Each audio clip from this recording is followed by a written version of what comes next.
it calmed me down. But yeah, I definitely still get nervous performing, even when I'm like out like just like performing in front of like friends and family. I just it just never goes away. But like I feel like I'll never not do a performance just because I'm nervous. You know.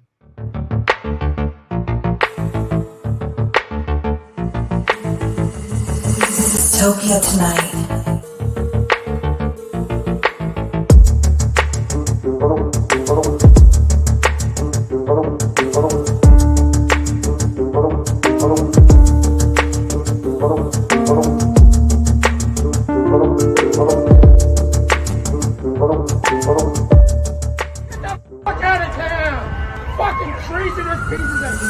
Topia tonight.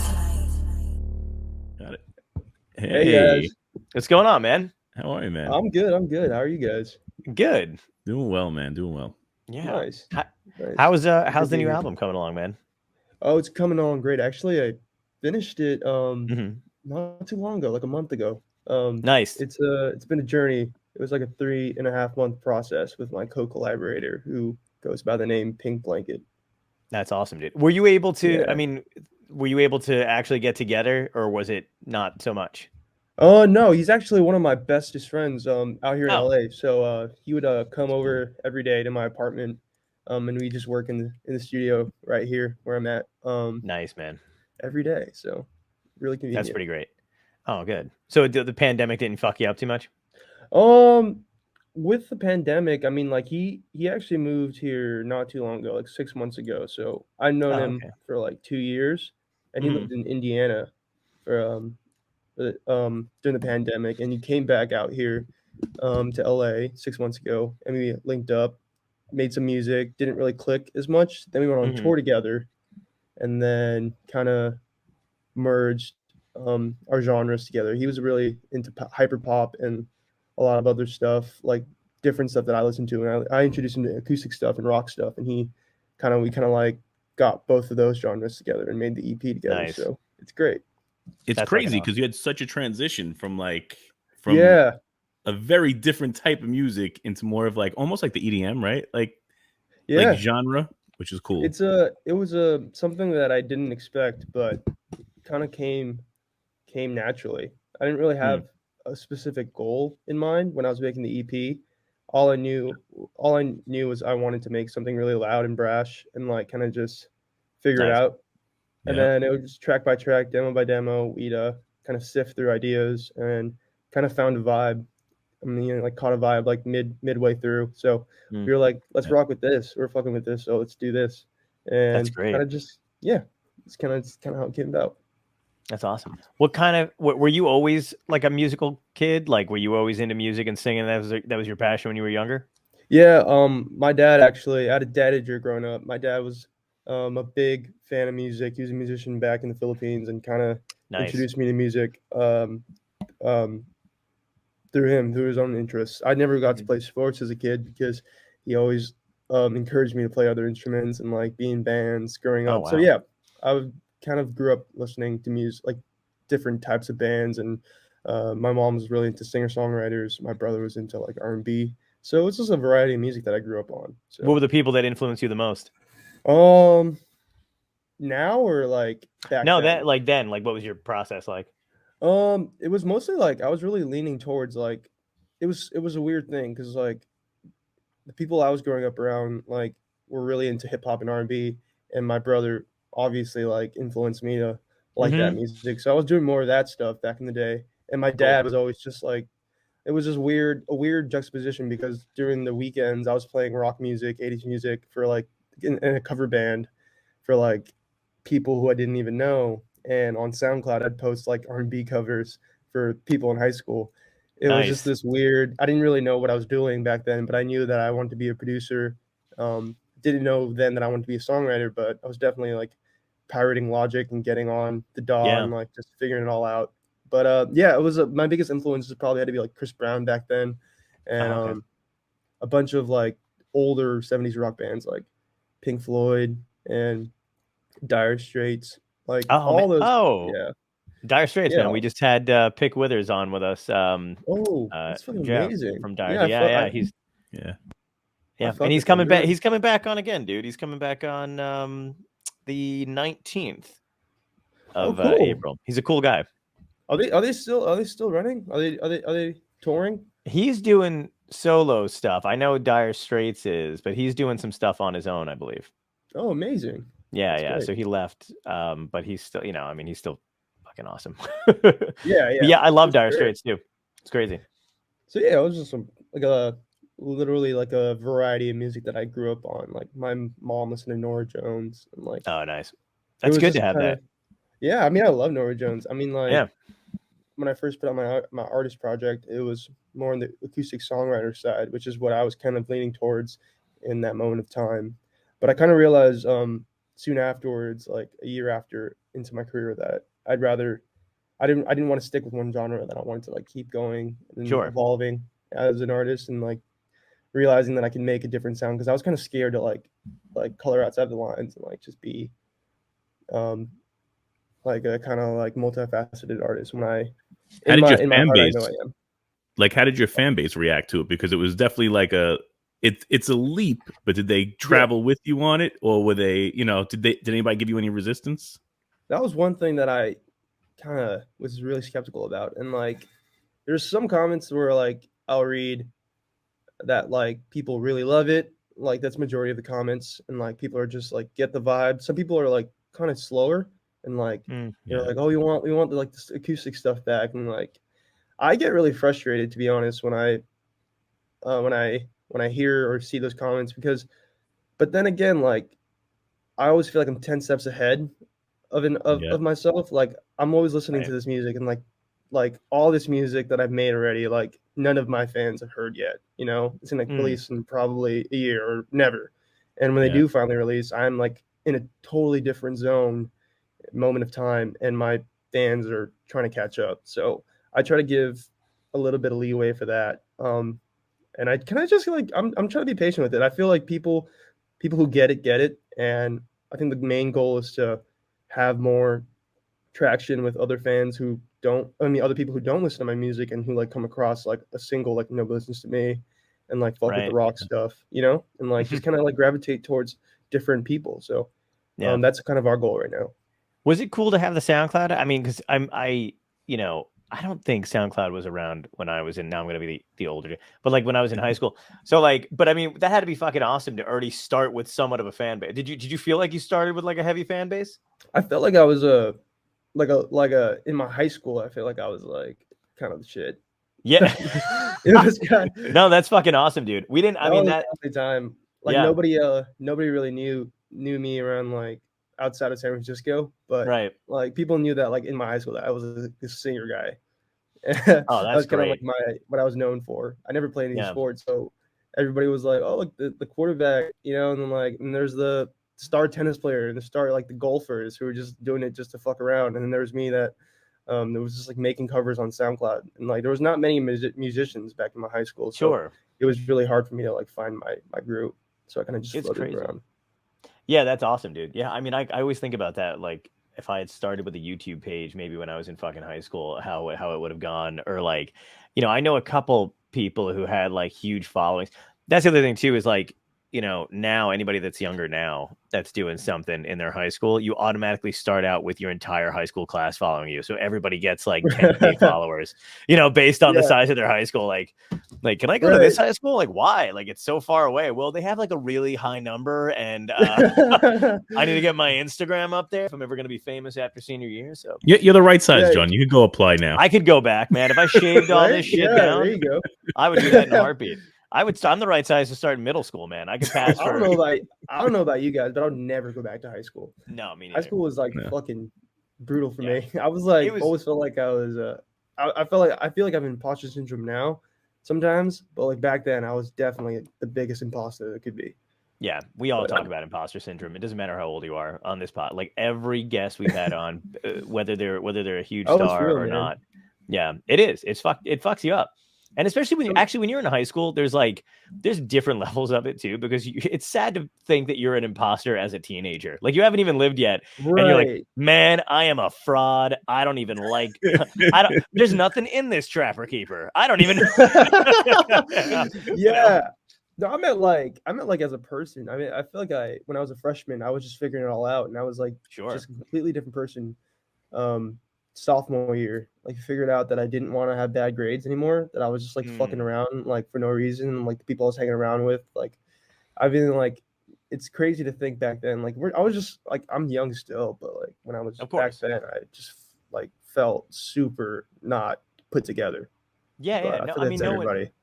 A lot of the guests that we have on here too always talk about if they could, one of the questions we ask at the end, which we'll ask you then too, but is like, Yeah, you can go back, but people always say the same shit where it's like, man, if I could just tell my younger self that I was fucking okay and everything was going to be great. And no matter, it's funny too, because I know people who had really good lives back then in high, you know what I mean? Mhm. Like I felt like watching them, they did whatever the fuck they wanted. And I don't even mean that they were like the cool kids either. I mean, these were like genuine freaks, like, like they're Oh yeah, performance nerds or whatever, but also just yeah. kind of did whatever the fuck they wanted because they I always kind of knew. And I yeah, feel you on that. There's also the did you? people that like peak in high school and like you're kind of like they're hitting There you up and are. they're like, hey bro, like I love your new track. Like I'm making music now. Like would love to like if you're I'd love around. to I'm like, collab. they're like, dude, thanks man. Like, and I don't ever say this to them like directly, but like in my head, I'm like, remember that one time you just bullied me for 4 years? Yeah, yeah. You're just like, Oh, Yeah. it's so fucking great when people do reach out and they want to talk all of a sudden, and you're just like, yeah, that's not yeah. happening. Yeah, I was like the moment like something like big as like me being on a national television show and started making like having an Yeah. artist career, like people just start coming out of the woodworks and you're just. But Oh, then dude. again, like some of them show support just to like show Yeah. support, showing some love, which I Oh, do well, there's definitely a appreciate. difference between the genuine douchebags and the people who were also struggling with shit too. So you were all just kind of awkward around each other, like maybe, Right. but you can tell immediately. You can tell which ones are genuine dicks and just continue to probably abuse their family as they got older, and you're like, oh, there's a Yeah. real fucking winner. And then the people who were kind of, just It's locked it, into the system in a weird way. it's the people that like still go back to that same high school just to like Yeah. hang out, Yeah. which is true because I've Or seen they never like leave I've the like had town. yeah, never leave the town, and like that's kind of like what wanted me to be a musician actually. Like after the show, I kind You of want to just travel? I really wanted to leave San Francisco, and like Oh, I felt like I just wasn't growing and I wasn't like expanding as a person. I was super sheltered. I didn't know, I hated college. I was just doing it because I had nothing else to do. Music wasn't really on my mind yet. yeah. But once I figured out that I wanted to be my own person, I kind of just like I need to move somewhere. So then I Yeah. lived in Vegas for like Yeah. 8 months. It's it's How did you like that? what? Vegas for for 8 8 months? months? Oh, Yeah. nice. Sorry. Yeah, Vegas for 8 months was actually pretty nice. So like it was during the pandemic actually, like during the start. So it was literally me making demos trying to get this label that I'm signed to now to sign me, just Oh. making demos. And it was around the time where like I just didn't was like super just new to like recording my vocals and wasn't comfortable yet. So then like the only way that I was really comfortable was recording my vocals through an iPhone mic and like Wow. just like processing it and Mhm. like making it sound like super good because I just Mhm. didn't like was not secure enough in myself to just like sing and like do that stuff. But even though I just came off of a fucking reality television show that's about Right. just me Yeah. I'm like, singing, what? yeah, What are you but talking about? I just like it took me like nowadays it only takes me like 5 hours, 6 hours to like make a demo. But like it would take me like 2 weeks to make like finish like one demo. And like I Wow. just wasn't like as good as I am now. Now obviously I'm getting better now and like still getting better. Like you never stop learning. But Sure. yeah. And it's hard to control self-talk back then too, because even when you're starting out, even if you do make accomplishments, it's still your brain kind of trying to fuck you up most of the time and tell you that you're not as Yes. good. Like even again, like you said, you were just on a national television show, but like part of your brain's like, it was a fluke. And you're like, Yeah. oh God, why brain? Why? My brain actually does go to those places where like the huge accomplishments like they is I always feel like my friend actually told me like where like he realized like he'll never be happy happy. It was really fucking depressing, but like it was kind of I hear like you. at the same time really like it's such a eye-opening moment where he was like you're always gonna like want something, want that Hmm. goal, and like once you get there like you're not gonna be as happy as you thought you were gonna be. And it's just like the journey where you look forward to most. You should look forward to most. And I'm like kind of like going through that right now. Like I have so many fucking goals like that I want to do in my life right now. Like I'm only been an artist, I mean like a professional recording artist for like 2 years, and like I still feel like I haven't done enough, or like I still feel like even with this EP like coming out, like, and people not reacting, some people reacting well to it, some people not reacting well, like I know that's gonna come because I should have expected it, but again, I'm 10 steps ahead, and like I expected a little bit more. But at the same time, it's just like I'm gonna keep going because the journey is what makes me happy, and like especially the ups and downs and stuff. But and you should absolutely. I mean, that's the right attitude to have. Just keep going. And the other thing is too is like, you know, I'm sure you've heard this a million times, but anytime an artist puts something out there, you know, it's technically no longer yours. And unless somebody's really wildly misinterpreting and they're like, I think he means he wants us to kill babies. And you got to be like, no, you know, but like, that's a little extreme. But like once it's out there, if they like it, if they don't like it, doesn't matter because you're 10 steps ahead already. Like you said before, like you're on to the next album, the next thing, the next venture, and the next part of your, you know, creative process. And it's one of those things too. You do kind of, I mean, your friend's right. You never kind of leave that, you know, that feeling necessarily behind, but you do kind of learn to live alongside of it in a weird way where you're like, all right, look, it's almost like another extension of yourself that you learn to make peace with. So instead of just trying to fight it or argue with it, you're like, he'll show up and you're just like, hey man, what's up? I know you're going to want to focus on that last thing we just did, but I'm going to work on this shit. So you do that. Right. And then, it's a weird, the way my brain works. It's just that like, I'm in the middle of a campaign right now, but like at the same time, like I'm trying to push new music and like make new demos, and like I should be like posting more TikToks and like all that shit, and like just trying to push, because everyone just like TikTok is the way. Yeah. And I'm not doing decently. I'm not doing well per se, but I'm not doing bad per se. But I'm doing okay. Can I tell you how much of a fucking nerd I am though? You said you were in the middle of a campaign. I was like, he either means Left 4 Dead, he's running for office, or he's got. And then I was like, no, wait, I think he's still talking about music. And I was like, oh, are you playing a game? No, he's playing a game. It's like D&D. No. I wouldn't be anywhere near anything political because I wouldn't be smart enough to do any of that shit. You would be surprised at how fucking. I'm not saying you're dumb, by the way. I just mean like you'd be surprised at how fucking stupid. I've met a lot of these people, and they are fucking dumb. It's I know one of those things where it's just like I never say anything if I don't know too much about it. So like, because I've been in situations before where somebody's done that, like where they said like something super political, and then like my friend would just shut them down, and like I'm not that I would like, I'm not outspoken or anything, but like I'm not gonna say something where like it's not worth like trying to like, if I'm wrong and you're trying to prove me wrong and I don't know what to say. Like I hate not having like a comeback. Right. Because I feel like, well, I understand being trepidatious about that, but can I tell you where your value does lie though, is that no one has your individual opinion. So even if you may not right now feel comfortable enough to debate somebody like one-on-one or at your friend's level where he's just like shutting people down who don't know what the fuck they're talking about. Like, well, to be fair, this girl was just like randomly saying like, I don't like this and I don't like that. And like, I was just sitting there and like, and then like at the end when she left, he was like, I just don't like how she was just like talking about shit she just doesn't know about. Yeah. And I was like, oh yeah, I realized that. Like I didn't realize it in the moment because I just don't take everything seriously. I take everything like kind of like super chill, but right. I don't know. I'm more right now. The only things that like I've been like kind of I can debate about is like music, the music industry, and like where I lie, and like kind of like, and it's mostly between me and my manager. We kind of just like go back and forth. We always argue about like different things, and like it's good arguments, but at the same time, it's just like I'm always the one who's never fucking I'm never the right one. Oh, sure. No, yeah.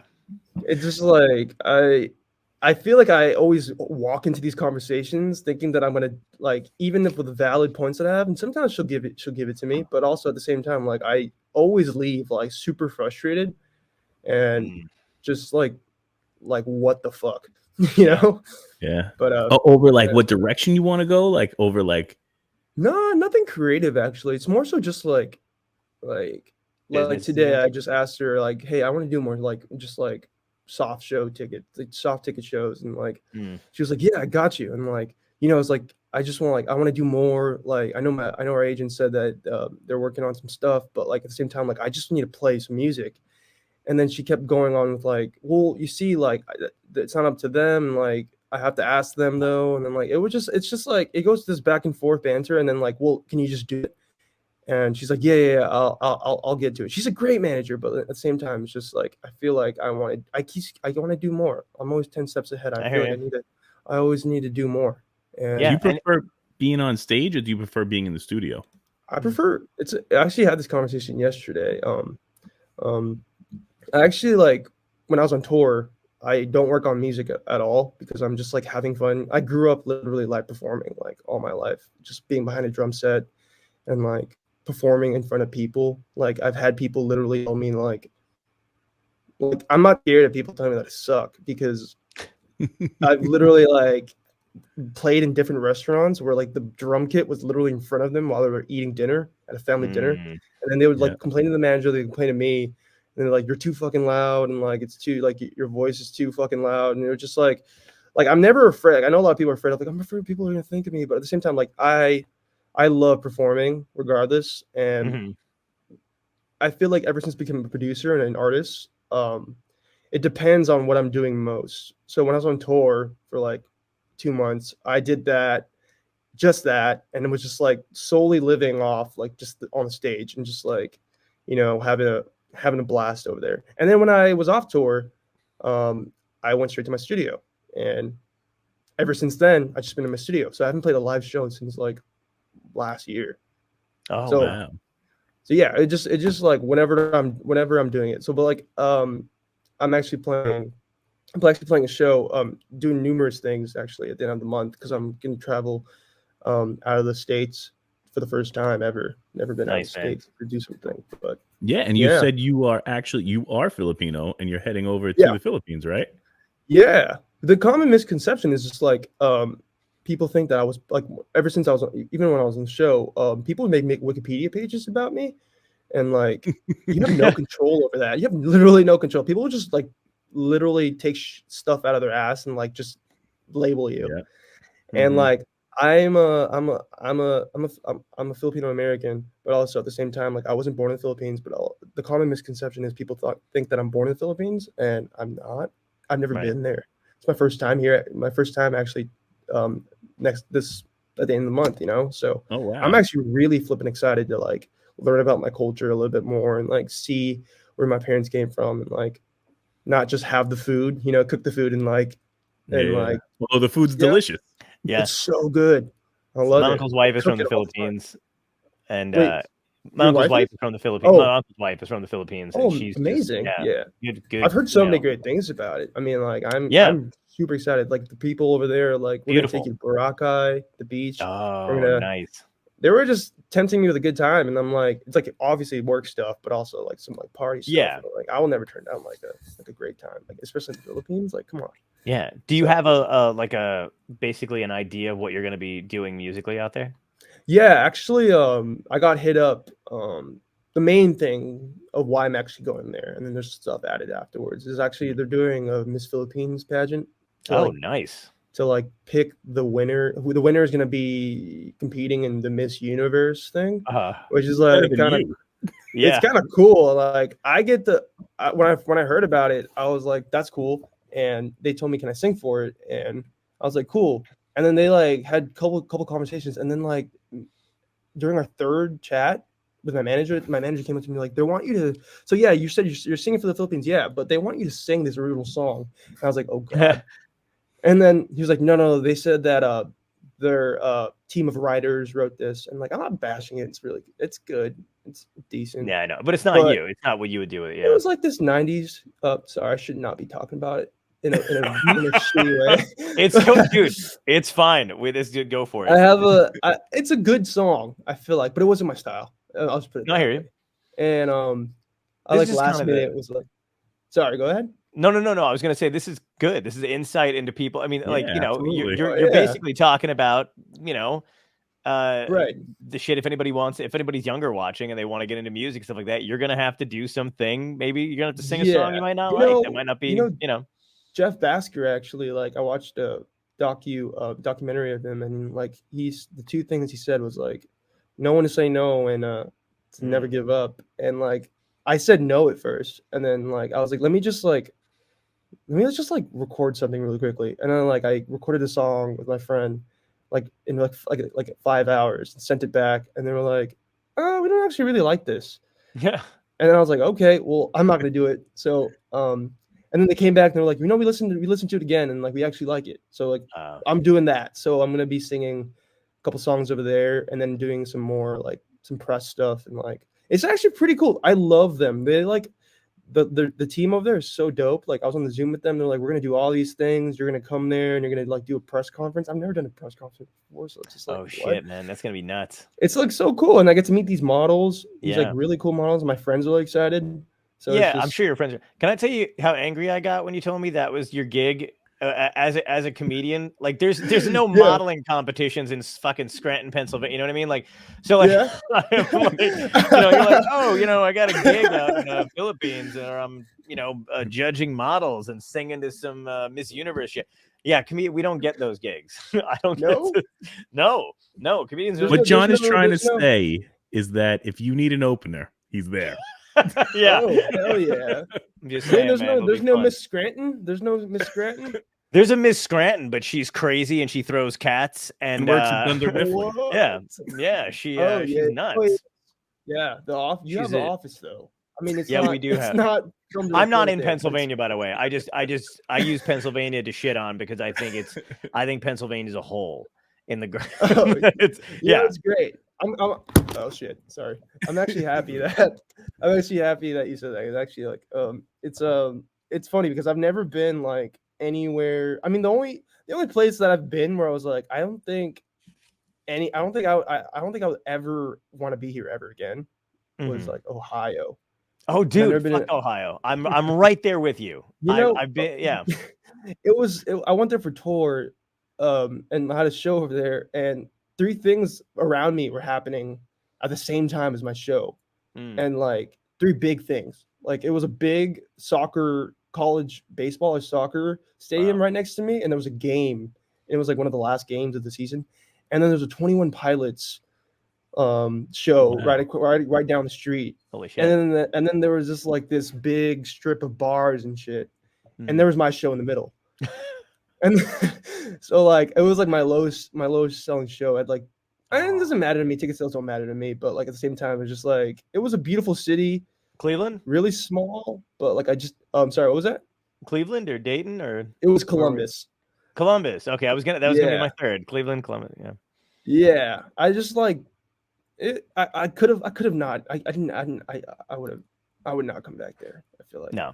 You'll be But I love back. it. I'll No, bet you you against don't that hate. because once you start touring and they're like, "We're gonna pay you this much to come here," you'll be like, "Yep, I'm going." Right? I mean, I can't turn that down, right? But No, I know. I had some good times, and like I've never been to Pennsylvania, so that's actually It's not something all bad, but It's not all it's bad. not all bad. I mean, there's just I mean, again, like it's just, you know, there's little pockets, like there's pockets everywhere where they're not that great or whatever. It's just fun to shit on Pennsylvania because, you know, it's Pennsylvania. Pennsylvania.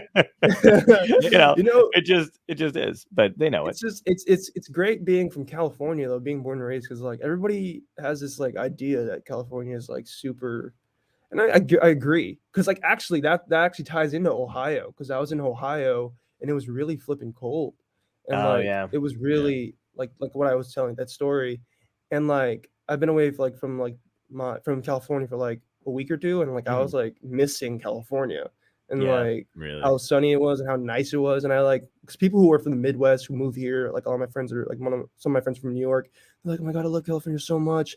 Like it's so great and so grand. And I was born and raised in NorCal. So like SoCal is not really that huge of a difference to me. And I Mhm. realized that when I went to Ohio, that California is a great state, and like Yeah. Yeah. Oh, it yeah. deserves the praise that it gets, you know? So Indeed. that's I love thank the- you.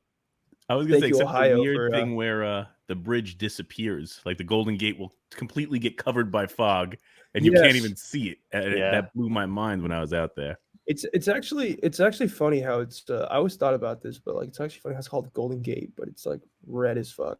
Yeah, it is. It's a It is weird. it's a I don't know. It's a San Francisco's a pretty pretty city. I Yeah. I love always it thought there, but the bridge disappearing was just like the people of San Francisco putting themselves in stealth mode to keep tourists out for the day. no, Well, they were man, there's like, tourists "Ah." there all the time. And it's just, I mean, like, and you head out to Napa, and then you go like Mhm. the wine country. It's just like a really pretty escape. Yeah. I'm actually going there soon. Gonna come back there after I go to the Philippines, and we're gonna go to Napa for the Nice. first time. But Really? because actually, I just turned 21, like Oh, in congrats, January, man. and I haven't. Thanks. Happy It's actually great now that I don't have to sneak into bars. Like, Yeah. there's actually You- there's so many fun. It's not as fun anymore because you like stand. That's what I was gonna say. It's more fun when you're not supposed to be there. Yeah. Once you be there, like You'll still get Yeah. carded. Yeah, I mean, when I wasn't 21, I used to like get I used to be the best actor. I feel like I was just like oh fuck Wyatt. I just like left my fucking ID and my wallet in the Uber. Like I would do like the pant tap, Nice. and then I- like be like puppy eye them, and they'd be like, go ahead, man. I'm like, I used to carry a Thanks, fake man. So- ID that was of this, and I'm a big guy, right? So this guy was way taller than me. I'm 6'4". I think he was like Mhm. 6'7" on the ID. Jesus. I gave the ID to a bouncer. He's like, "This isn't you." I'm like, "No, that's 100%." And I speak with authority. I feel like if you speak with authority, people. Oh listen. yeah. I'm yeah. like, "No, that's 100% me." What are you talking about? Like I'm getting aggressively loud. He's like, Yeah. "This is my best friend." Oh, Like, Oh this no. definitely isn't you. I was like, "Oh, you got me." I was like, "But he gave it to me."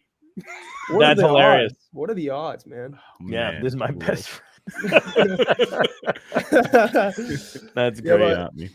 My friend actually like got his ID taken away in Vegas for my 21st birthday because it was a fake, and then he Oh, shall be man. named unnamed, and he actually got like a couple $100 that he got from the casino that he wanted from the casino, and he had to give that to the bouncer to get his ID back, Oh man, like in a span of Damn. 30 minutes.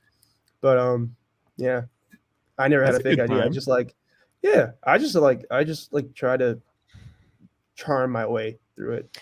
It works because works. there's a lot of things that people don't normally want to deal with. They don't want to deal with somebody who's stressed or aggravated or, Mhm. might cause them any extra time. So if you're like, oh, fuck, you're already kind of annoyed. They feel for you a Yeah. little bit. They probably Right? done the same thing you've done. In their mind, it's like, there's a bunch of other people. Does he look old enough? Let's just get him in and fucking, forget about it. Ever since I grew the mustache though, it was kind of great. Nicely People done. nobody really assumes that I'm like younger than like 22, which is like, Yeah. amazing. it must have been great because- turning 21 in Vegas.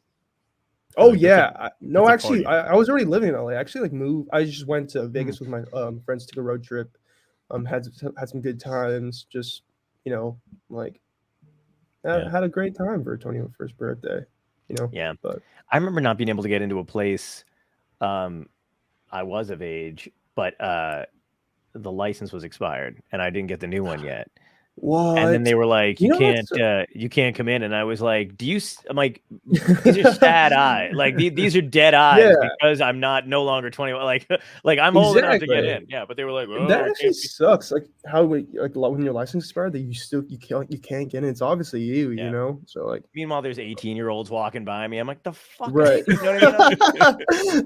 Like, clearly like not of age. And I'm like, all right, you're running a fucking preschool. But it's like knocked up.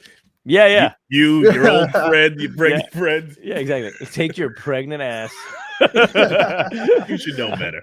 Yeah, you should. Yeah, exactly. I love fucking Craig Robinson. He's hilarious. He is so funny. We actually had a comment from one of your fans. Emily B checked in. She said, "Hi, Francisco," and she asked, "Do you Oh, still hi, get Emily. anxiety with performing and other stuff like that?" Hi Emily, by the way. I know you. You're amazing. Yeah. Yeah, I actually do, like, for a split second every time, especially when I haven't performed in a while. Like, I have like I think every artist has this, like the pre-performance butterflies. jitters, the butterflies. I like would take nerve tonics before shows just to like calm Wow. myself down. They're like homeopathic, so I don't even think they work. It kind of just like it's kind of like I feel like it's a placebo, but like I was like handing them around like it was like I was like but like they're like fucking they're over the counter, so they're not. It's just not lime legal. juice. Someone switched from one of those squeezy cooking things into Right. like a vial for you. Like, all right, here you go, buddy. Shake it up. Yeah, and then I would take those and like it calmed me down. But yeah, I definitely still get nervous performing, even when I'm like out like just like performing in front of like friends and family. I just it just never goes away. But like I feel like I'll never not do a performance just because I'm nervous, Yeah. Because I know like 10 minutes in, I'll like get in my bag and like just start like being myself and start singing, and just when you're not nervous at all, that's when you have to worry. When you stop, that's when you stop caring. Yeah. I mean, like that's like I try to practice that. I try to not be I want to feel that way, so like I could like see if it's actually true, because I've heard that so many times. Where like when you're not nervous at all, it means you don't care. It'll like, happen. Let's see. I'm like, let's see. I hate to say it'll happen, but it'll happen because you'll just be like, Right. I mean, it's happened to me as a comic. I've done the same thing where I'm all of a sudden like, I'm way too calm and not into this show. It's almost just like you're just not having it, not like you're just like, oh, this is fine, and then you go up there and you fucking eat a dick. And you phone it in. Yeah. That's what they say. You phone it in. Yeah, we'll cut that eat a dick part out and leave the phone it in part out. I have a choice phrase now. But that's the thing too, is you were talking about performing in front of your family and getting nervous. Do you prefer strangers to friends and family? Yes. When performing, not in because life. I'm talking about extended family too, because like my extended family like will judge the shit out of me. I mean, like they won't judge the shit out of me. That's a lie. They're gonna like they would like. I just like I don't look forward to every Christmas and Thanksgiving. Let's put it that way, because it just wow. When you're a musician, like you just like get hit with a bunch of questions, especially when you're living in LA and like you're just that's your career as a musician. Like you always get hit with the questions like, so how's music? Like making any money yet? Oh, the money thing. That's a huge question. That. And then like they'll follow up with like, hey, come on, like the questions that like will fucking obviously piss me off, and then like then I would have to sit there in like sadness for a couple minutes. Yeah. And then they come back and they're like, hey, can you perform for us? Just like the fuck, like you just like belittled my self-esteem. Now you want me to perform, but I'm just kidding. I love my family. No, my friends' parents used to fucking do that shit to me too when I was younger and starting out doing comedy, and I'd be doing it. No, didn't matter who I opened for or what I was working towards, whether I was in the paper, yada yada. They'd be like, oh, but are you making any money yet? Are you making any real money? And I'm like, I don't know, dude. How about like I'm happy and I don't hate my fucking wife, and I and I didn't accidentally have kids I didn't want yet. How about that? No, dude, that's such a power move though, when you can just like because when they asked me, like I just didn't know what to say. Like I like the shittiest thing my fucking like one of my family members asked me, it was like, are you starving? Oh my god. And I was like, yes, but not in the sense that you think I am. Right. You know.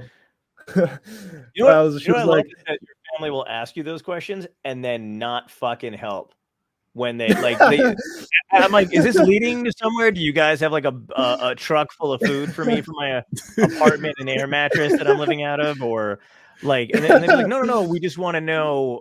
We just want to know.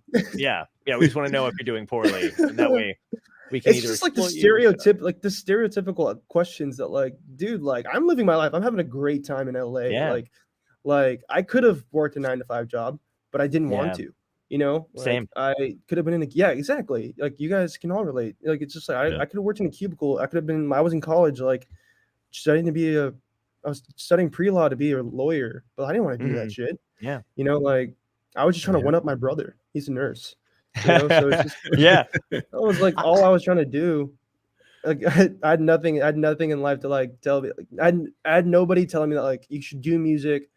And that's it, because my parents wanted me to do music on the weekends and still have music in my life, but then still have a stable career.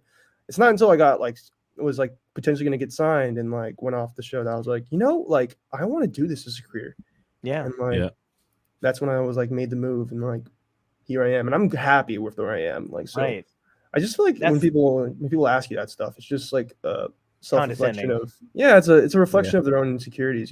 Absolutely. Well, I say that they didn't pursue what they love. That's usually right. What it is.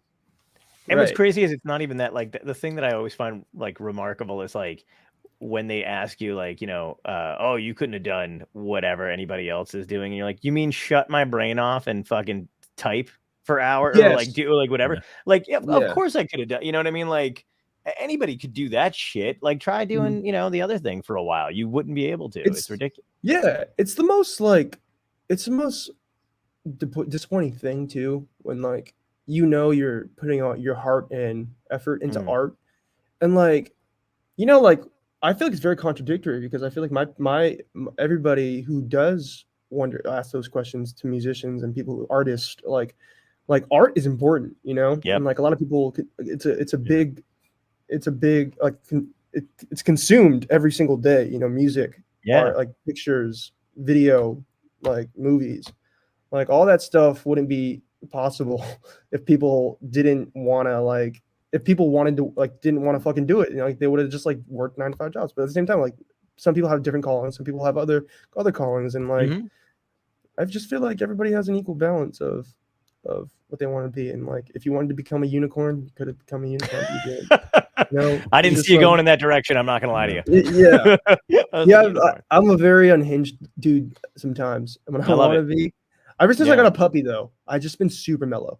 Oh, like, nice. What'd you get? It's because I got a German Shepherd Chihuahua mix. What the fuck? What do you call that? I actually don't know how that happens. But then I looked it up because I was like in my brain, like I was like, was the Chihuahua giving it to a German Shepherd? Or was the German Shepherd? How could you even do that though? It's like they're big and like. But in my head, like the German Shepherd thing is a guess because he looks like a German Shepherd, but he's tiny. And like every single person, that stranger that comes up to my dog, like because I walk him around a lot, like he's like, "Oh my god, he's so cute. Is he a German Shepherd?" So I just kind of just ran with it and was like, "He's German." I also thought you may have been going in a completely different direction because you were like, the German Shepherd thing is obvious because we got this Jewish neighbor that he was not stop barking, like just 24/7. This dog loses. No. We'll cut that too. But that's a crazy combination of a dog, though. That's cool, man. Yeah, was that a pandemic dog? No, we actually got him like 2 weeks ago. Oh, nice. So yeah, I'd just been a mellow person for 2 weeks. Before that, I was just an unhinged motherfucker. I was just like, well, like I just like I was enjoying life, but like with the music and all that. When I was making the EP, like I said, like a lot of the EP that's gonna be released in the summer, it's different. It's like super brash and super upbeat. The lyrics are very vulnerable, but they're like they're just really raw and like loud. It's just really loud. And like the whole character is like this the EP is called Manic, and the character is based off of me. Like what I'm somebody who struggles a lot with mental health, especially in the last 2 years of pandemic, being on a national television show. Like how can you be on a national television show, which is super rare for like everyday people like me, and then being a pandemic at the same time? Like you have to have either one of those, but then no, like the universe was like, fuck you, you're getting both of them. And like and obviously it was like one of the, we all had to deal with it. It was like still have to deal with it. It was a really tough time for everybody. But I was going through a lot of mental health struggles and like never really wrote about it. It was a very surface level writing before, but with this EP, it was the first time I felt like an artist, like a true artist, because I built this character who was me, but I felt weird calling it me. So like had to kind of like detach myself from the EP. And as the months kept progressing, making the EP, living the lifestyle, like I was kind of method acting. It was kind of weird. Nice. But I was like kind of method acting this EP because I was doing what I was singing about, and like I was singing about my past things and like what I am now, and like my lifestyle was just really unhealthy, and like I would just kind of like drink a lot, and like kind of just like go back and forth. Like I had to look really bad spurts of anger, and like it was just like all tied to this art, and it was like weird because it like affected me as an artist and as a person, and like I was dealing with it on my own because my fans still don't know how the whole EP sounds like yet. I'm still like I said, I'm like 10 steps ahead, but yeah, it was like weird because like I just got super in my head and like into the character, and this dog actually like helped me mellow myself out. Like I cannot go out because of a puppy because he will Yeah. literally cry and like I just can't do a lot of the things that I used to do right now because I have to take care of this bean. You know, Yeah, it's good to have a You gotta constant. take him with you. It's a service animal. yeah, I take him everywhere. Like I took the trash out earlier and he started crying, and then I came back and he was like there was piss and poop on the floor. Like it's like he was trying to tell me like you should not leave or else I'll pee and poo everywhere. Yeah. And then like not even on the pad. Like I hate like he like pees on the pad and he knows how, but like he just doesn't pee on the pad. Like he does on the side, like off the pad. And I'm like, bro, like He are you knows. are you joking me right now? Yeah. That's He's pretty just But, great. fucking you. Smart Yeah, dog. I'm a dog. Yeah, I'm a dog dad now. So like I just been super MIA with like my social life has kind of like been quiet. And I'm happy about it because honestly, like I don't have to spend a lot of money. So I'm just Yeah. Yep. yeah, you know, And it's a like, great excuse not to do shit. yeah, oh yeah, for sure. Like I did miss a lot of good stuff that I wanted to do this Mhm. week and like last week, like a lot of like shows that I wanted to watch and like music, like live shows and just like a lot of events that I'm kind of getting into now. Like I just joined like recently like the Heart Project, the NFT Oh, project. So I'm getting to nice. that space. Um, Very cool. I've kind of just been and it's given me more time to like work on new music and like new demos and like I'm starting to work on more pitches and like producing for other people. So that's kind of like good and like kind of just gives me a healthy balance, you know. Are you into collaborating more? Yeah, I actually love collaborating more than working by myself. I think with beats and stuff, like production, I mean, Mhm. I like to start an idea and like if I can finish it, I'll finish it. But I just hate when like you're in a room and you have an idea and like I hate when I'm not in control of the board Yeah. because I just need I'm the only one who can express what I'm thinking, what I'm hearing, and like I can easily do it on on Logic and like if I'm like working on somebody else's board and he's using Ableton or Pro Tools, I don't know what the fuck I don't know how to fucking do that. So I Yeah. just had to tell him like, hey, can you do this, do that, and like it would just be like the step by step thing, and like I was like it just takes longer.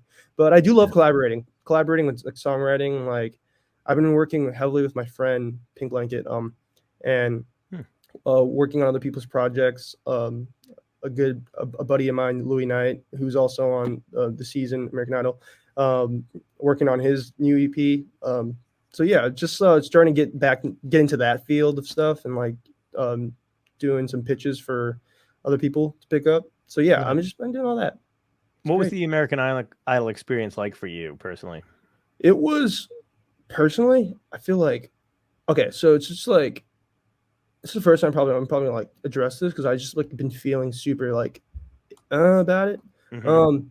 It was honestly bottom line, it without it, I would not be here where I am right now. So kudos Right. to like American Idol, all the people over there. Shout out to you guys. I love you guys. You guys are the best.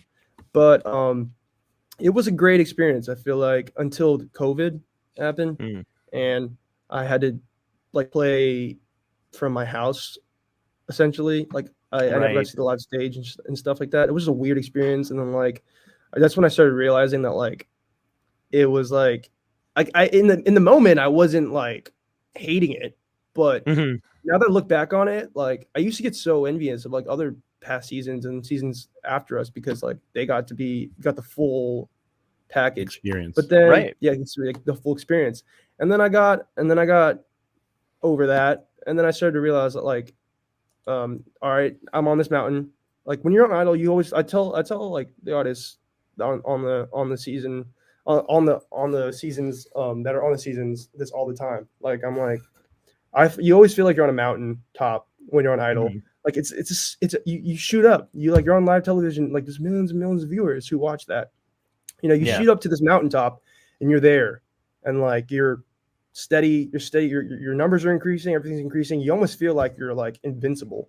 You're like, Mhm. holy shit! Like I'm on live television every Sunday, Monday, and like I'm getting followers like by the minute. Like it's great. I'm gonna Yeah. like and like I'm an artist, so I can just release my music and post like perfect time for people to like promote their stuff on TikTok right now. I'm jealous that like I didn't make a TikTok during Idol because I would have Before, had yeah. like probably 1 million followers by Yep. now.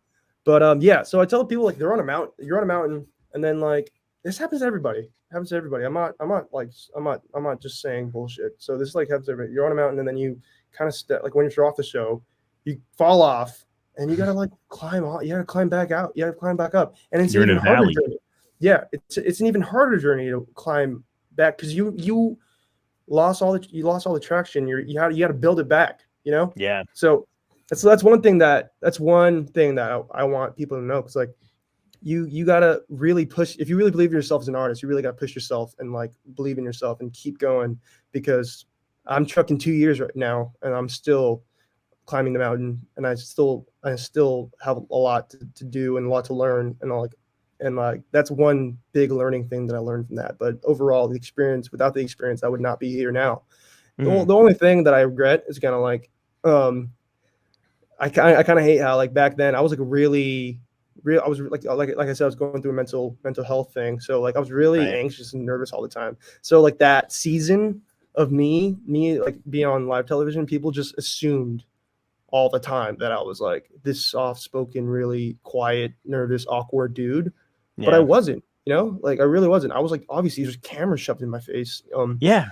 Like I've never had that happen to me before. People telling me left and right what to do, and I'm like, it's like it's a new moment. It's an exciting moment. So like 2 years later, I'm like myself, and like a lot of people, not all of them are like this, but some people will comment, or some people will notice that like I'm a different person, or like I wasn't allowed to say the word fuck, like because people were like, why are you cussing now? And I'm like, you cuss so much. I'm like, I've been cussing since I was like a kid. Yeah. And like this is always me, and like that's one thing that like I wish I could have cleared out a little bit more. But you had one of the most moving moments too, when Lionel Richie comes over and hugs you, and like it was a really like it was. I feel like people, they felt you, like they felt like that's what they would be like, or people were really able to associate with you during those moments, right? And then you crushed it. You crushed it. I didn't plan for any of that to happen either. When I was like nervous, like, and it didn't even help. It didn't help when they hugged me and like touched me. I was like, it made me more.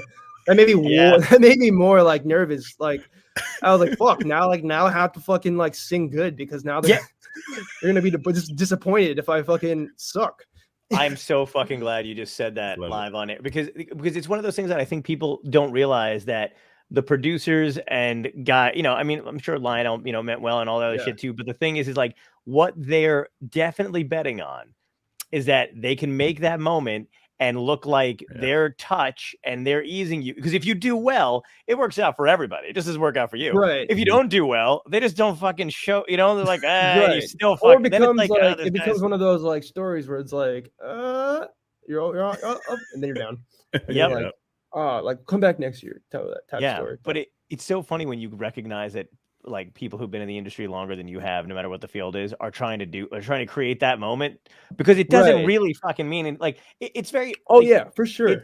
It's kind of sweet, but at the same time you're like, it's like when somebody, I've had bigger things happen, and then somebody, just somebody who's been in the business longer, somebody that I'm not even necessarily close to, but comes up and thinks like, I'm going to say 3 words that are going to make them do great. And I'm like, you know what, though? If you just left me the fuck alone, I could have had that 30 seconds to really get my shit together and whatever. But they want to be able to go, I told that guy, Right. And it's like, you're like, and that's the funniest thing, because like people always bring that up, especially like family members and stuff. Like, how did it feel when they said that? I'm like, honestly, like it just made me more nervous, and like to be very honest with you, and like it was really sweet, but at the same time I take it with a grain of salt, because it's a television show. So I'm like they don't know if I'm good yet, because they haven't even heard me sing. They just came up because they thought I was having a heart attack.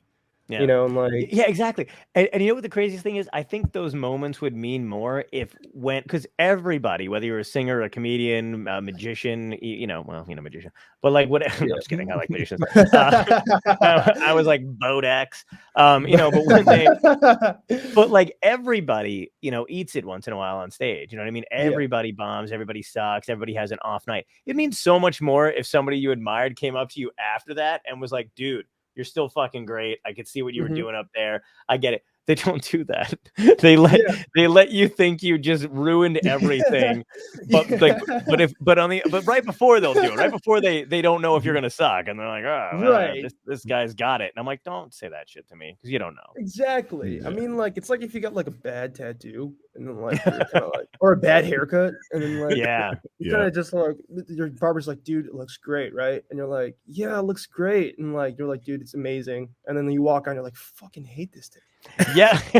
Yeah. And you're just like sitting there Exactly. like, yeah, but I don't even know if that made sense, but at the same It time, did. it's the same feeling. I got the same. I walked out like totally blacked out and was like, what the hell happened? And then watched it back and I was like, I look like a dumbass right now. But at the same time, like I was anxious and I was Yeah. really nervous and like was really anticipating that people were gonna make fun of me if it aired. Ooh, And it right. aired, and like I got the total opposite.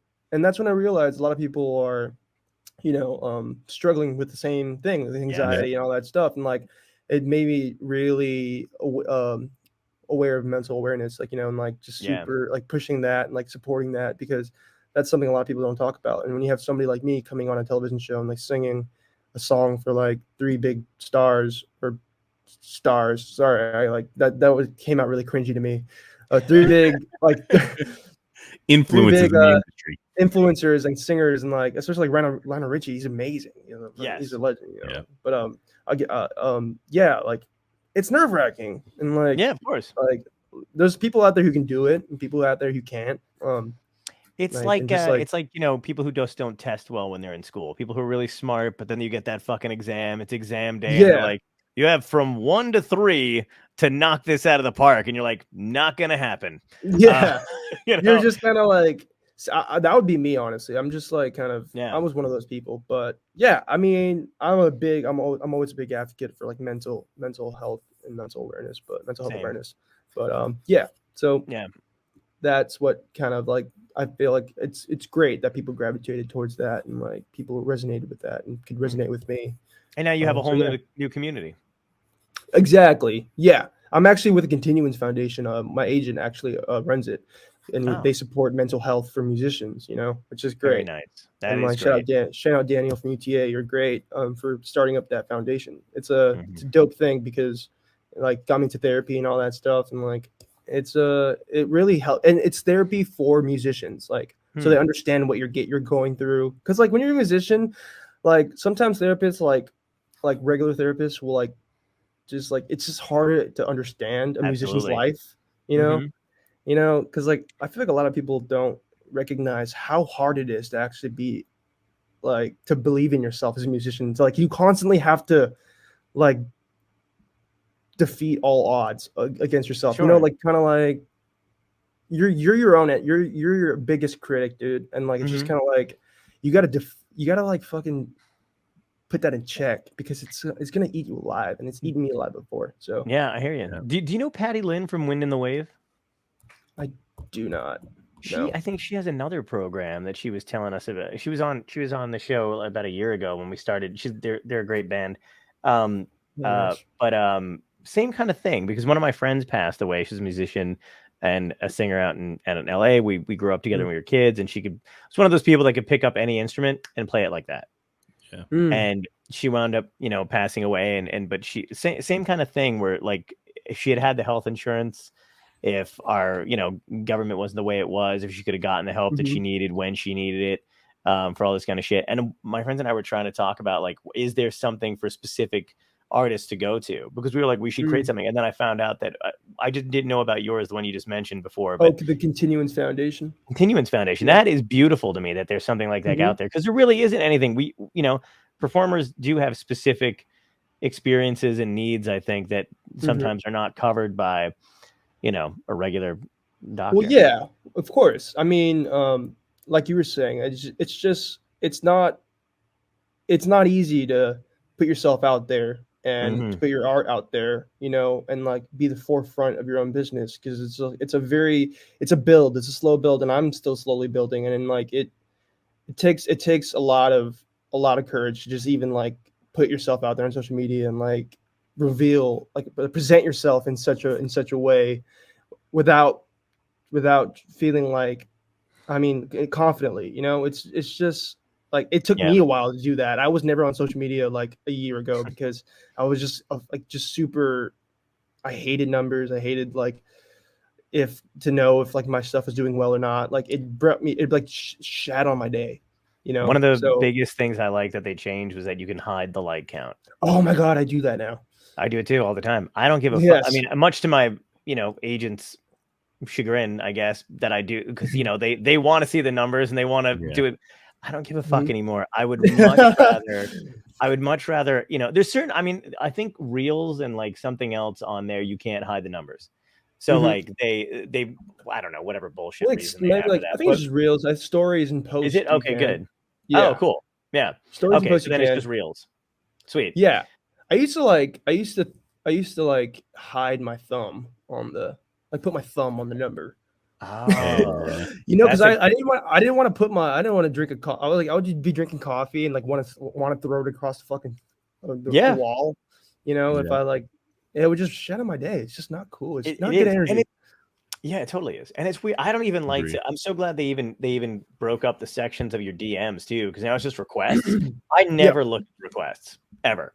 Like it's usually nonsense or people hate it, or doing whatever, even if it is positive, for like feed pics or something like that. And you're just like, hey, so you've been in my DM. Yeah. I saw that photo of you. Can you send more of those? Yeah, exactly. Yeah, like, oh man, I was on Cameo for a bit, and I was getting some weird fucking requests over the pandemic, and I was like, I'm out. I bet. Yeah.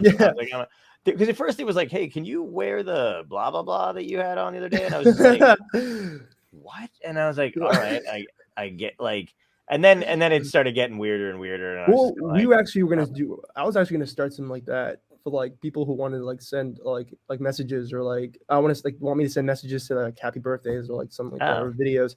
And then my team was like, we don't want it might turn into like an OnlyFans. So we don't want to put you in that like light. It won't. Yeah. It won't. But like we don't want to like put you in that type of sort of light. So there's one in England, and I cannot. Do you remember the name of it? Our buddy, we have a comedy friend in England. His name is Silky. Paul Silky White is his name, and Silky White. He's a comedian. Yeah, Silky White. I think that's where the Silky comes from. Is that his name is Paul White, and they call him Silky.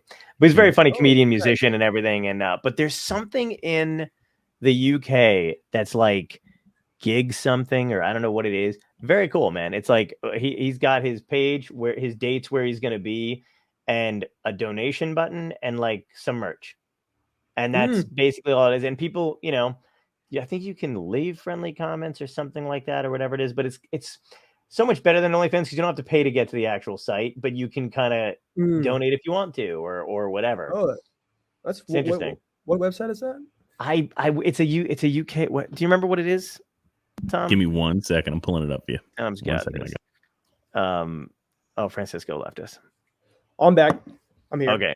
Yeah, your video's gone. I think you may have accidentally hit the video button. Oh shit. Yeah, there you go. He was like, if you can't find it immediately, I'm leaving. I believe it's Ko-fi. Ko-fi. That's it. KO. That's amazing though. You can check it out. It's pretty great. I'm pretty sure we can get it. I'm not sure, but that's like a UK thing, I think. Well, dude, an hour fucking blew by, man. And I want to, I want to thank you for coming on, but I got to ask you the big 3 questions we ask every guest. Of course. All right. So first question I hinted at earlier, if you can go back in time and give yourself a piece of advice that would help you out today, what would it be? Honestly, go back in time. I think I would tell myself just be a little bit more optimistic with things that like that involve like my career and like my life, because I always tend to like back then I always tend to like look at things in a very one-sided perspective. And I almost felt like I was just like kind of like sheltering myself, like kind of like trapping myself in a box. And I feel like a lot of people do, which is like why some things that people want to do won't happen, because they get super in their heads, like like I never really wanted per se to become a musician when I was like younger, because I just was always like I always told myself it wasn't going to work out. And like Oh, if I was a wow. little bit more, if I had been a little bit more optimistic, I probably would have been like, it would probably would have been a different story. You know, Yeah. I probably would have been like posting a little bit more, like have a little bit more edge on like what I'm doing right now. So that's kind of one thing I would tell myself. I hear you. Awesome, man. Second question is, what had to end in your life, good or bad, that led you to where you are today? A lot of friendships in San Francisco.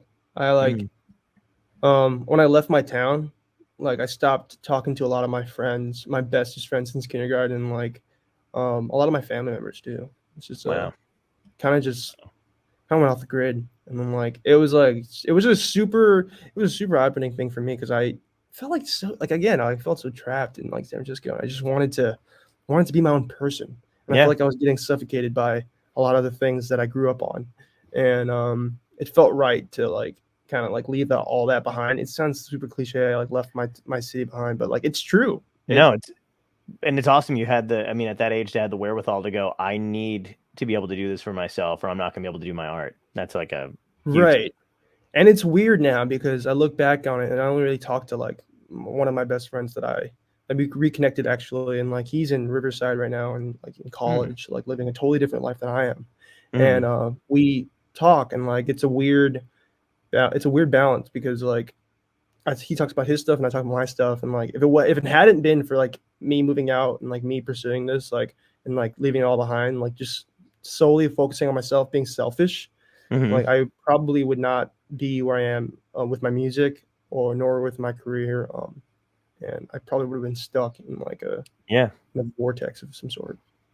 That's a great thing to look back on and know that you did that for yourself. That's got to feel great. And before you hit the last question, I just want to put a statement up from Emily too, because she said she was talking about when you were talking about anxiety earlier.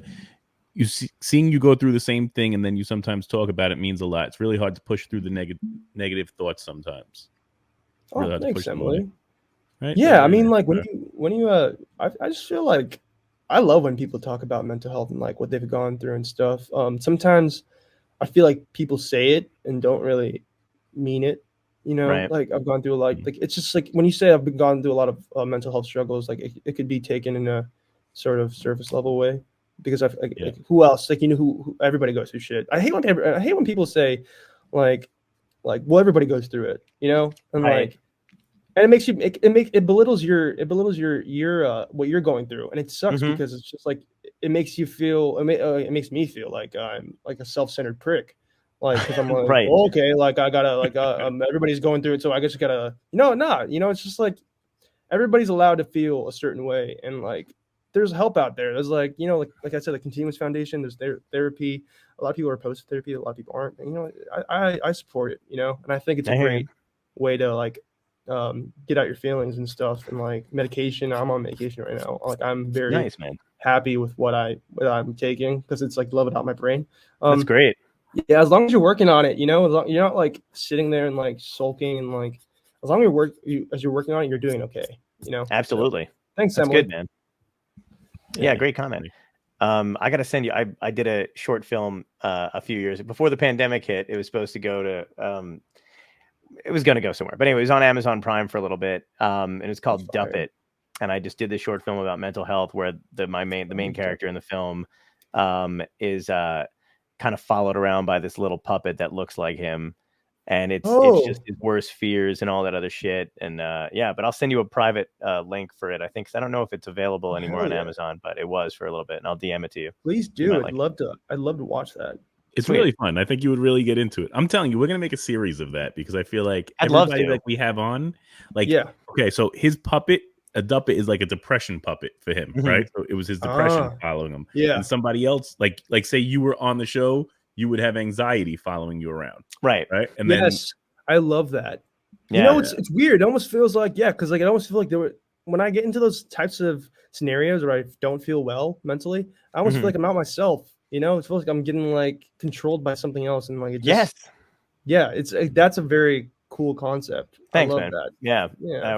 It was a couple years ago. It came. I always forget about it every now and again because it was just something that it was again, man. It was like making a project, and then it was I had meetings with Henson Studios and stuff like that before the pandemic hit. Pandemic hit. everything kind of went aside, but you move on. You know what I mean? Like you're like, oh, okay, well, it was Right. there for a little bit, and we had a great we had like an hour-long viewing for it. Gary Gulman, a friend of mine, came on. I don't know if you Gary Gulman, the Oh, comedian who amazing. had the Great Depression, great stand-up about being depressed. He was another one who was like super depressed for a long time, went through extensive therapy Oh, to shit. deal with his and stuff. But he came on to talk about it, and it was a nice thing. It was really cool. But yeah, I'll send that over to you. Amazing. It's crazy, man. It's you know what's great is like you were talking about before is when you realize everybody is going through something and you're not, you know, the last person Mhm. on earth who feels this way. It's nice. Right. That's always like kind of like I always think back on that, and that's what makes me feel. Not that I'm like I find like joy or like I feel better because I feel better because like oh fuck. I feel better because I know that other people are struggling with different things and like Right. nobody's actually like truly okay.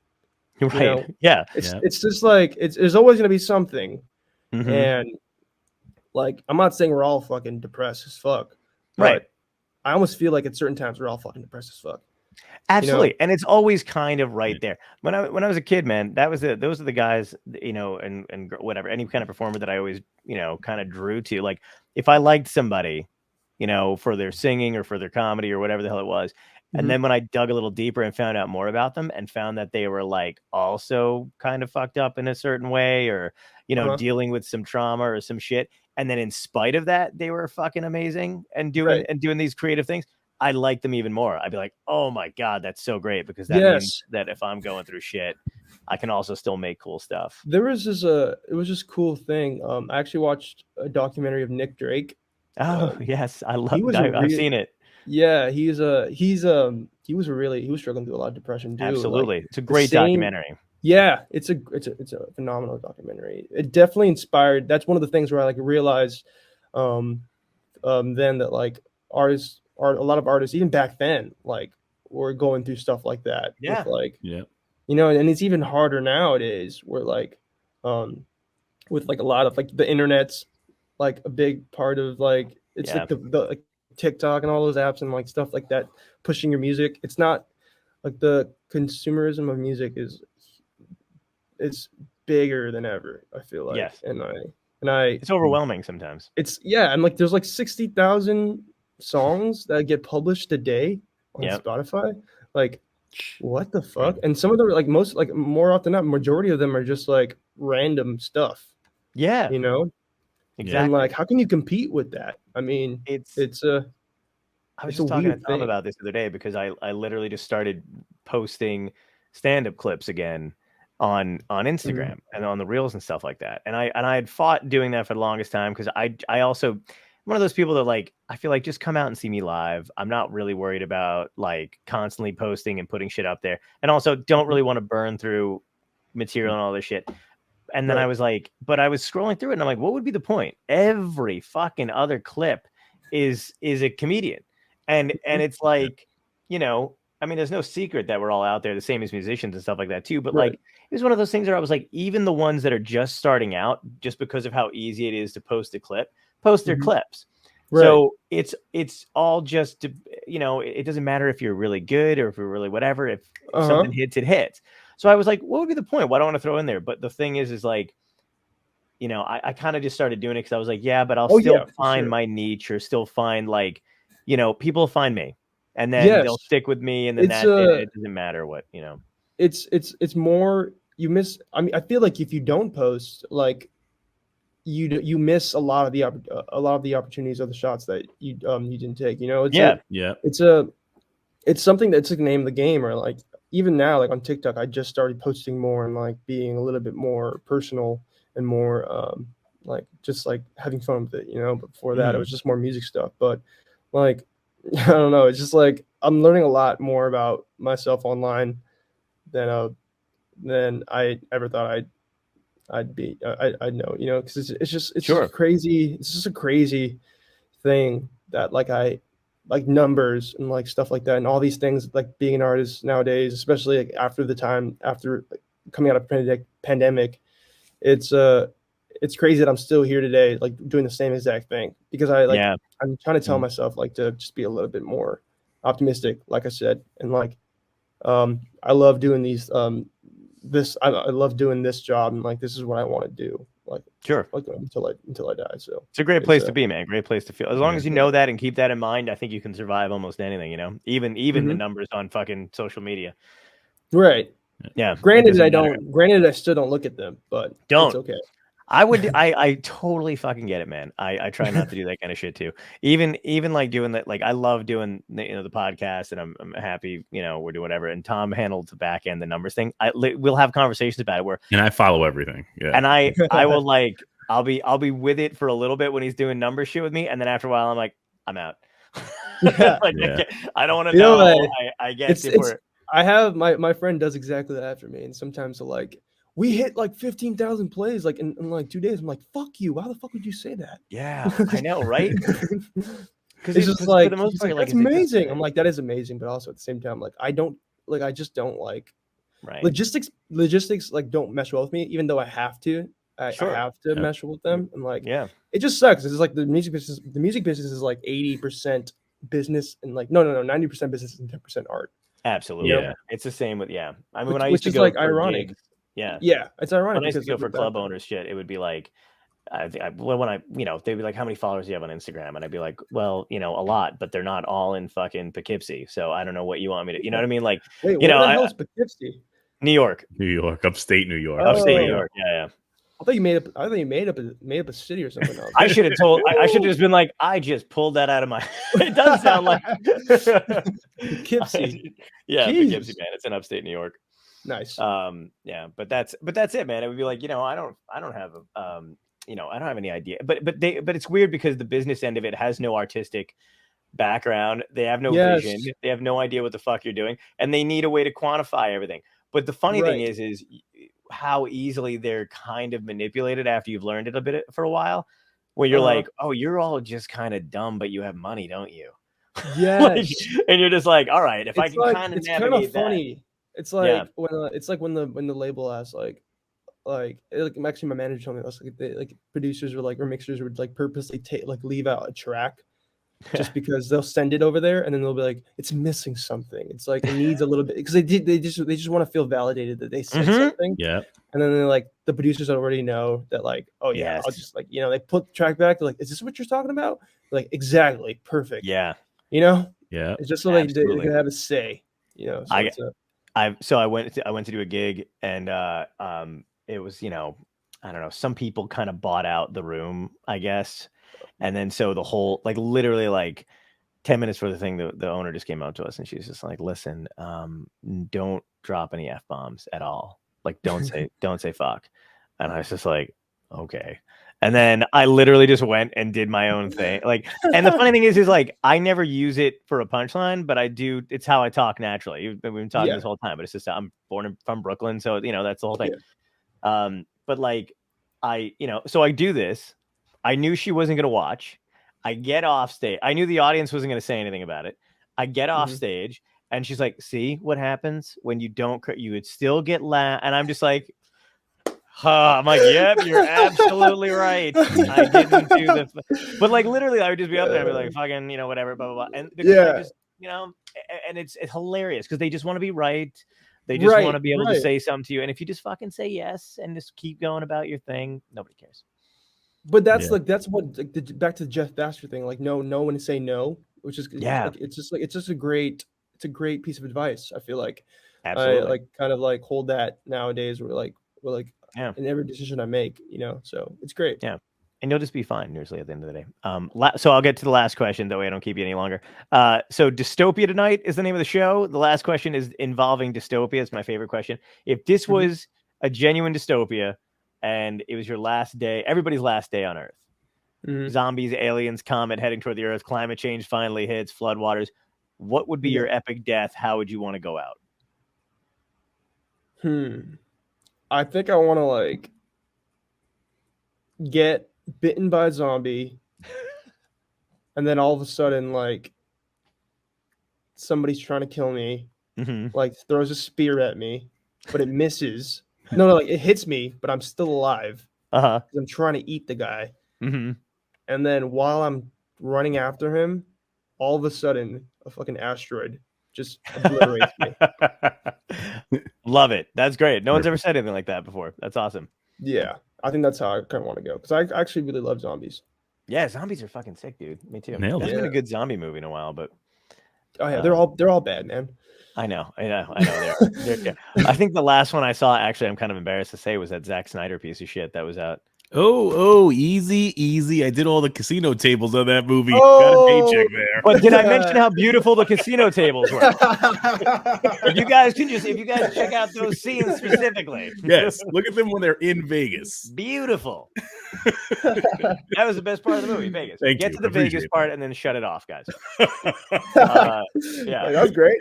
Yeah, it's a great. It's all right. Yeah. They're not watching this right I really now. love the coloring on that. Let me turn it off after that.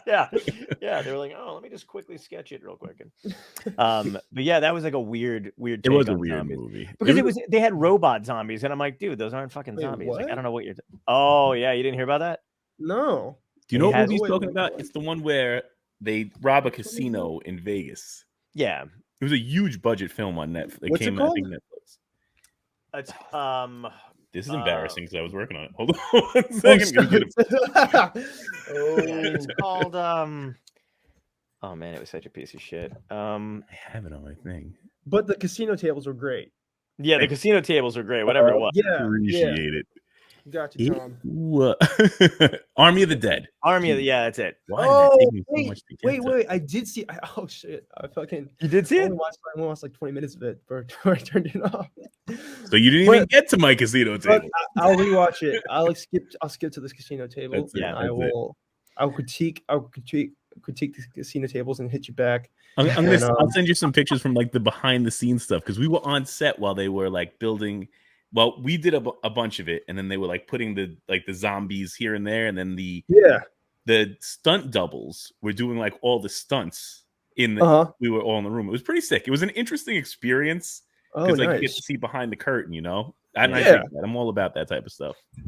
I'm pretty sure it's way more fun to like be a part of it than to like do you guys have to watch it back? Because I feel like when you watch it back, you're like, nah, it's not. It's like when you listen to music. It's like when I listen to music, like it's more fun to like make the music than to like listen back like 40 times after it's been released. You Yeah. know? Same idea with the podcast. We it's tough to listen to ourselves and like cut it Right. and edit it down and do this and do that. It's Yeah. more fun to Right. be in the moment, and get to really know you and like get to talk to Exactly. Yep. Yeah. 100%. Yeah. When we get somebody to actually edit this and I'm not doing it, we're just I would keep you on for another 4 hours, man. We would just half of the time, and I'm like, when I don't even really want to go, but I'm like, if I go for another hour, I'm gonna be in front of that fucking editing thing. Like, all right. Cool. Oh, Edit. trust me. That's me with Okay. somebody tracking vocals. I'm like, fuck, it's like brutal. hurry the fuck up. Yep. You know? Right? And do you get obsessive about shit too? Like even when I'm editing stand up to post, like if I don't care how late it is, man. I have to finish the thing I just started. Yes, I Yep. do, dude. I will literally like if I feel really inspired and I have an idea and it's really good and like I'm in the mood, I will not sleep. Like I used to like stay up like it's still 7 a.m. And then me and my homie would go to like or whoever I was working with would go to IHOP and then like Yep. Me too. Yeah. Yeah, They knew me by name. exactly. We'd be there till Yeah. like 2 o'clock. Yeah. Oh yeah, absolutely. And they'd be like, they would just. That's how you know. That's how you know you made it though. When you've like when Yeah. you've literally like worked all night on Yep. something and you went to IHOP, didn't sleep, Yes. and then you go to sleep afterwards and you go Oh, home. it's so good. You go to sleep Yeah. with some pancakes and eggs and a cup of coffee, Yeah. whatever. That's the best. You know you made it when you fucking like are an empty fucking bathroom at 7 a.m. at IHOP after fucking just taking a piss. You're Absolutely. just like, Yeah. yeah. Now I want IHOP. I have might just to go take a get some. I went down the street. Yeah, exactly. Awesome. Well, dude, it's been great getting to know you, dude. You can come back. Likewise. Please come back again, man. It's a lot Yeah. of fun. After the Philippines, we definitely want to hear all about it. That'll Yeah. be cool. Yeah, I'd love to come back. Thank you guys for Sit having me. down, man. And we're gonna introduce you to a friend of ours. It's called Mindset by Dave. He has a mental health stream. I think you'd be a great guest on it. Oh, amazing! I'd love to be Yeah. a part of that. He's Cool. based out of England, and I'm sure his fan base would really adore you and become part of your fan base as well. I think it would be cool. Thank you. Well, We'll thank you we'll guys for connect you having guys. me. I appreciate you guys. Thank You you, guys man. have a great It's a pleasure. day. You too, dude. Definitely. Looking forward to getting seeing to you know you. again. Have a great one, man. Peace. Bye. Likewise. Thanks, guys.